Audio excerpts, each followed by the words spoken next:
Nottingham Trent University, working with you. Proud sponsors of Working Week.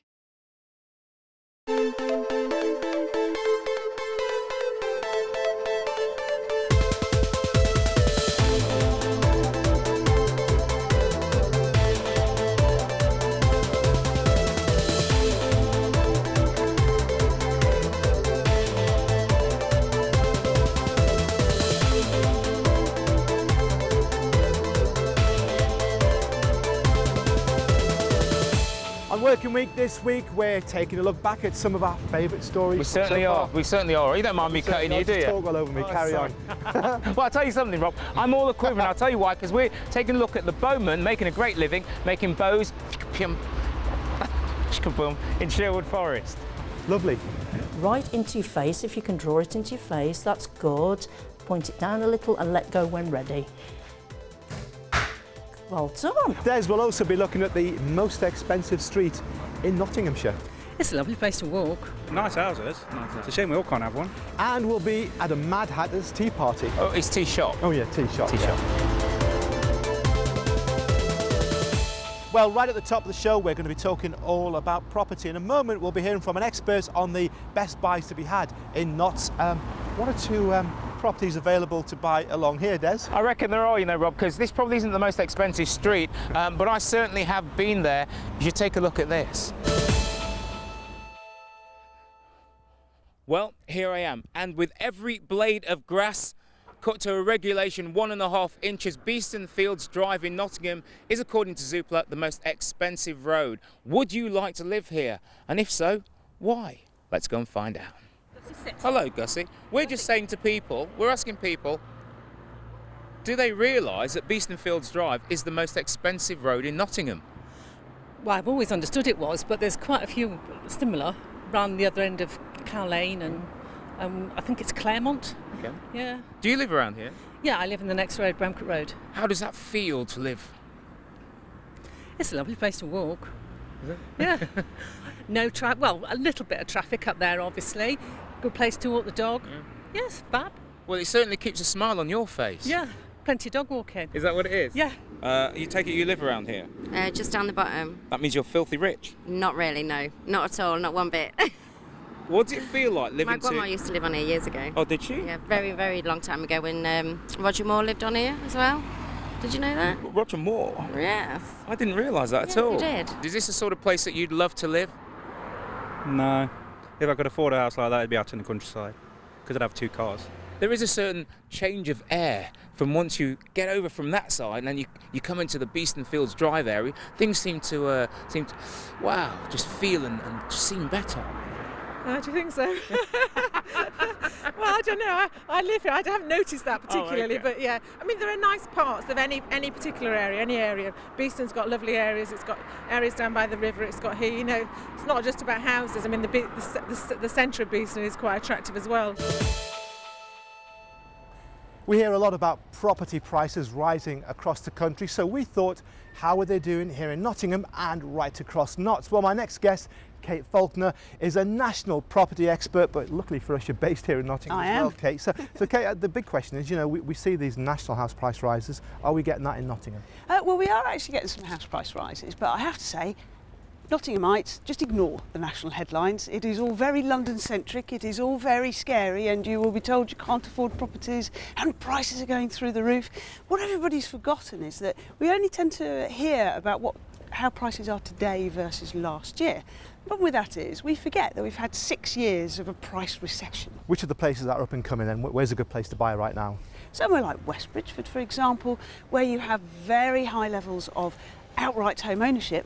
Nobody cares what's happening to mortgages, nobody cares what's happening to interest rates, so they can spend what they like, so there's more cash around. Go to other areas, so areas where we've had quite a lot of sort of buy-to-let, so somewhere like Arnold, for example, areas like that, still lovely areas, but what we're seeing is prices just aren't really recovering that much at all at the moment, and so they're still some way away from the peaks that we saw back in 2007. Coming up next is one of our favourite stories about a bow maker in Sherwood Forest. Yeah, Alice Ratcliffe went along to film this, and really there are some beautiful pictures in this. Just sit back and enjoy it.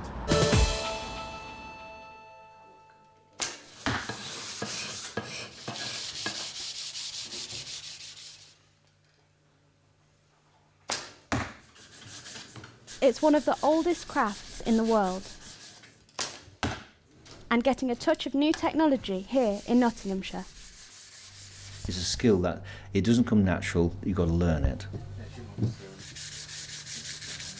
It's a lifetime's apprenticeship in making a bow that will suit somebody's hand. People have said that, did I make bows for Robin Hood? Probably another lifetime. First of all, it bends into the bow, then it bends around the bow till it straightens up. But this is an aid to help it straighten up. An aid to accuracy. Indeed. Okay. Well, I need all the help I can get. And thank you for your help. No worries. KG Archery sits in the heart of Sherwood Forest. It's been around for 25 years and it's the only professional bow making company in England. It's keeping a tradition alive that's been around since before Robin Hood. The company's founder, Keith Gascoigne, has been making bows and arrows for more than 50 years. It's a rare skill. So this bow looks like it's almost finished. What's going to happen next with this now then, Keith? Right, well this is Minerva, and that's the goddess of handicraft. Now the next thing we've got to do is wait for the customer coming along, because I will actually reduce, it's a lady that's going to buy this bow, so at the moment that is 1.48. And that's for a gent's hand. Right. So she will come along and hold the bow, and I will reduce it so it fits her hand nicely. Wow. And that's what it's waiting for. So it's custom made? It's custom made, yes. Brilliant. And do you do that with all your bows, or is that? Not with all the bows, but when somebody's got a particular style of handle they want to fit their hand, then we actually do this for them. Wow. Can we have a look at how that will look when it's... Yes. See, what I'll be doing is fitting the hand. So I'll shape the bow until it's nice at full draw for the lady to shoot the bow. Keith has a team of skilled bow makers that he's trained himself. He reckons it takes decades to produce a master bow maker. Does that look quite alright to you? So look. Yeah, that'd be fine. Yeah. The workshop is a mixture of old and new technology. Much of the work is done in the traditional way. But the company has pioneered the use of carbon materials to make the bows lighter and stronger. Things have changed from the days of Robin Hood when they were using all wood bows. I've developed over the years the carbon bow handle, and we were the first company to go in production with an all carbon bow handle. Other people have tried and not been successful, but we've been successful from day one. As a result, the bows and arrows made here are in demand all over the world. One customer in the shop today has travelled from Norway. Real problems getting good quality supplies of archery equipment in Norway. So I've got a bow and I came down to get a few other bits and pieces from here. So very impressed. Sherwood Forest, I knew I'd get something good down here. So I've had a set of arrows cut to my size, my specification. I couldn't ask for anything more. It was really good. Yeah, this is our osprey, and this is our best-selling bow. We're averaging one a day. Selling one of these One of these a day, yes. Wow. See, there's a picture of the osprey. Yeah. It's lovely. It was just my vision of the osprey floating around looking for its supper. So the actual shape of it? Yes. That of an osprey. I can see that actually. It's lovely.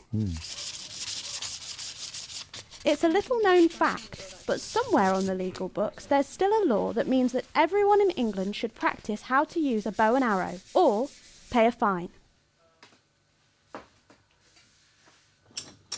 But even without that, archery is still growing in popularity. Demand is increasing tremendously, and I think a lot's due to the publicity that we've had in the previous Olympic Games, when we had two ladies in the Paralympics using my equipment and came back with gold medals in the team section. We also had my bows in the main Olympics as well. There's more people getting into archery, but not staying in archery because people are more flippant and want to do different things. Archery is to be dedicated to learn the art of drawing, holding, pointing and loosing. And a lot of people want the quick fix and they're just not doing it. You place your bow arm Which sounds like my cue to give it a go. Now lift the bow arm and remember where I told you to place it. That's good. And draw it to Keith's wife, Christine, is an archer who helps to train Olympic athletes. The cock feather is the odd coloured one, and that always goes outermost from the bow. So it goes in between the knocking point here, rests on the arrow rest here, and you use 3 fingers, 1 above and 2 below. So there and there. And there. A little finger and thumb totally and utterly relaxed. Now you point out with the bow, rotating that elbow so you don't hurt yourself. Yeah. Right into your face, if you can draw it into your face, that's good. Point it down a little and let go when ready. Well done, well done. That's really good. Okay, so the same again. Not bad for a beginner, but my task was made a bit easier by the lightness and strength of the bow. Well done. Robin Hood would have been jealous. And let go when ready. Well done. Well, Alice, I think that for the first shot is very, very good. You've got a gold there, a red and a red. So that scores 9, that scores 8 and that scores 7. Wow. So well done for the first attempt. Well, that's it for now, but do you know what? I'm going to take my glasses off for this one, Rob. Yeah. Camera's that way. Oh, wow. Now I see you. In the second half, we'll be looking at a charity that's set up a shop selling brand new sports equipment. A lot of people see sport out there on the TV and want the opportunity to take part. Sports Trader gives them that opportunity at grassroots level. And we'll be dropping in at a cafe with quite an unusual theme, a Mad Hatter. Let's get this. Frank Carson, bless him, told me I was as mad as a hatter buying a coffee shop in a recession. And I just said, I told him he'd name my business. And I'll be in a hot tub. Talk about a champagne lifestyle and living like a millionaire. I'll be meeting the young man who dropped out of college and now turns over £1 million a year. See you in a short while. Nottingham Trent University, proud sponsors of Working Week. Nottingham Trent University, proud sponsors of Working Week. Hey, welcome back. Good to see you. And in this half, we'll be looking at the Kimberley Cafe with the Mad Hatter theme. And it is a nice line in chocolate cake, actually, I can confirm. Yeah. Well, we kind of came here, like, just to get cake. One of our favourite places. We'll also be looking at the charity that's set up a shop selling sports goods. It's fun because everyone here is just enthusiastic and everyone's here is like happy like every day. So you've got that atmosphere, and as well it's like for a good cause. And don't forget, there's me in a hot tub. Well, let's look back at the story we did earlier in this run, and it's a queue that's, it's fair to say, Des, has caused you and I a few problems in this programme. A charity that's set up shop selling brand new sports goods. Yeah, that's what it's all about. Here it is.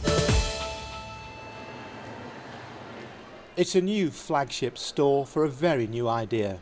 Sports Trade is a national charity that's chosen the Broadmarsh as the base for its most important shop. These are a new line just come in. What we want to do is promote these. All of the profits from here will go directly into helping sport in Nottingham. £10 a pair. The charity concentrates on helping people with disabilities or from disadvantaged backgrounds. Sports Trader is, you can just do anything if you put your mind to it, whether you're from a disadvantaged background, you're disabled, black, white, you can just, if you put your mind to it, you can do anything to achieve. I think that's the motto. It's a simple idea. The store gets stock donated from some of the biggest brands in the country and sells it to raise money which is ploughed back into local sports clubs and facilities. Hopefully the local community will benefit from it. Not only are they getting goods at great prices, they're also knowing the money that's donated through the charity is going back into grassroots in their local community. Cabrini, Sports Direct, they've donated a lot of stuff for us, which is very generous. Speedo, nice local company, they're going to be donating some more. They've been very generous. And then at the back there we've got Cougar, we've got the Cougar rugby boots. They're great tops, they've been kind enough to donate all of them to us. But isn't there a danger that selling reduced price sportswear will hit other businesses in the city? The orange and black is a very popular range of colour. Dominic Corder is from the Nottingham Institute, a network of some of the biggest organisations and businesses in Nottingham, which aims to coordinate work between companies, colleges and charities. I think competition's a good thing. I think by opening up multiple stores within an area is actually very good. I mean, on a completely different scale, we have the Indian Quarter in Nottingham, which is a load of Indian restaurants all together, and they all do well because each place offers something individual, and I think that's the key about the sports shop and Sports Trader. It is something that's never been done before. And there was no hesitation from customers visiting the store. I'm coming for a pair of walking boots and I found my favourite brand, which is Kerrymore, and that's them there. And I can't believe the price. They're such good value for money compared to what I normally pay. Not everyone, though, was there to buy the kit to play sports. I'm simply in here looking for some tops to wear in bed with my shorts as a pyjama top. And this sort of thing is ideal. At my age, at 84, I don't do a lot of sports today, but I'm still active in bed. It's perhaps not quite the market the charity was expecting, but it has big hopes for its Broadmarsh store and wants to use it as a base to open up more shops around the country, as well as putting money back into the sports community here in Nottingham. I love that one because it's that guy at the end that says he's still active in bed. It's a good job he didn't switch the words around. Bed. Oh, I see what you mean. Yeah, let's just move on. But by the way, I thought that was classic Knots, that guy as well. What a great line he just came out with. The people we meet when we're out filming. Talking of which, our next item is a cafe in Kimberley with a Madhatters theme. And we decided to send, very appropriately, to cover the story, our very own Alice. Here's Alice Ratcliffe. You've heard that old business cliche, you don't have to be mad to work here, but it helps. Believe me, in this place, it really helps. I know which one you want. Do you want to vote for Pat? The clue's in the name. The Madhatters Tearoom in Kimberley takes its inspiration from the Alice in Wonderland character. And there's no shortage of Mad Hatter links here.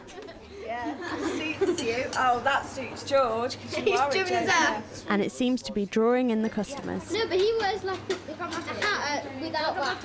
Owner, NYGEL Stevenson, opened the shop 2 years ago. So Nigel, why the Mad Hatters theme? Well, the name actually came through going out for dinner with friends up in Blackpool, and Frank Carson, bless him, told me I was as mad as a hatter buying a coffee shop in a recession. And I told him he'd name my business. So the theme came from that. Since then, the shop's gone from strength to strength, serving up teas, coffee, cakes and high teas in the afternoon. Fantastic atmosphere, treats everybody the same, from babies who are weeks old, to 90-year-olds, and it's a community feel around here. My daughter has profound learning difficulties. She's very, very disabled, and we come every week with one of her carers, and Nigel's just absolutely delightful with her, and we feel really welcome, and so much so that the carers have brought other people who live with her. It's going so well. It's brilliant. Best thing I ever did. Absolutely love it. Every day walking to work, big smile on my face. But all jokes aside, there is a business plan here. The business plan basically is to provide something within the community that is accessible to everybody, every age, newborn to 100-year-old, and everybody, every sex, everything. And we just here for everyone, whether they want a cup of tea or whether they want a full lunch, evenings, parties, anything, just being in the heart of the community. And if I make money, then even better. Do you like Alice in Wonderland? I played Alice. You did, didn't you? It was recently voted the most child-friendly cafe in Notts, and Nigel's keen on playing a big role in the community. You didn't have any homework? Well, next summer I'm going to sort that with Miss Porter. He's now a governor at the local primary school and has introduced a scheme where children who do well at school are given vouchers to use in the shop. Have you got some vouchers for me? Thank you very much. Thank you. So what sort of impact is this having on Kimberley as a community? Well, I'm hoping that the opening of my little business has brought the community together and the businesses together, and we've had some new businesses open since I've opened the shop. Mrs Bishop's Doggy Deli, we've had Alice's Antiques, we've had Petit Chocolat, we've had Lotus Home Interiors, the Allotment Fruit and Veg shop, and Savvy, a ladies' dress shop. So there's lots of little businesses and we all work together to support each other and work within our social media pages and TV advertising and that sort of stuff. Secretly, people refer to him as Mr. Kimberley. We're just having a family get-together today. It was Nathan's birthday in the week and it was mine yesterday, and the children's got some vouchers that they've won through school that Nigel does with Kimberley Primary School, so it's sort of a bit of everything. We do tapas evenings and parties and all sorts of medium nights and all sorts of things, craft fairs in the town, you know, absolutely anything. And what's the future for the Madhatters Tearoom then? The next stage is bigger premises. We're looking at moving in the new year into bigger premises to allow for more parties and more day-to-day trade and working alongside other businesses. And that's quite exciting. Well, my favourite bit is Nigel because he's funny sometimes. This looks like one Madhatters tea party that's set to run and run.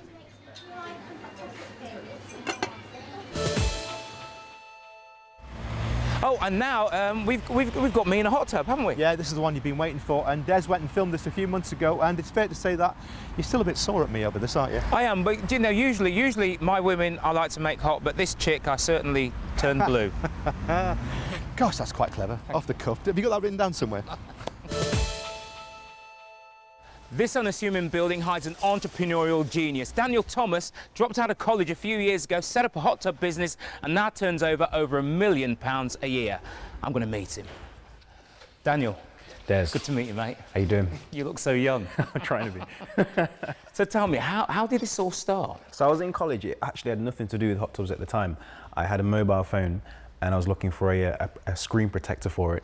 And online they were selling them for something like 15 quid. I managed to find some guys in China that were selling them for like 20p, brought them in, and that sort of introduced me to products abroad that you could bring in and import, and eventually we sort of ended up selling hot tubs, moving from product to product and finishing off with these. An industrial unit in New Basford is home to Dan's business, and he took me on a tour. This is the office. Take our calls from here, sell from here, offer after-sales support from here, everything happens from here. So this is like a central hub, and then a lot of the other stuff is outsourced. Because you're international, aren't you? You sell overseas. Done 10 in Ghana. We get these weird projects where people come from all over the place. So we tendered for a project in Jordan. We've had Falkland Islands, Bulgaria.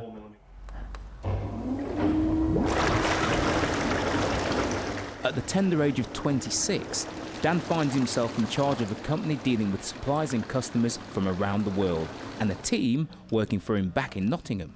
What's your name, love? Bianca. Bianca. Sounds familiar. Different show. Bianca, what's it like working here? It's really great. Yeah? Yeah, I do love it. Yeah, it sounds like it's a lot of fun. It is. Daniel's a great boss. I do accounts. Just get on with it. Yeah. Yeah, great place to work. When you have an office party, do you all just pile in the tub? That'd be telling, wouldn't it? Now though, for the best bit. This guy's fixing me up with a hot tub so I can take a dip. I must admit, relaxing in a hot tub makes you feel like a millionaire. And Rob did say I could chill out after this job, but he also promised me a hot little chick. Not what I was expecting.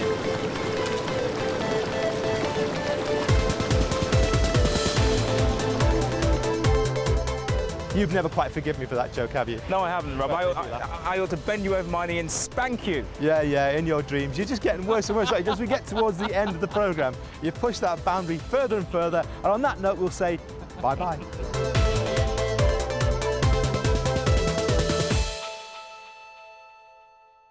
Nottingham Trent University, working with you.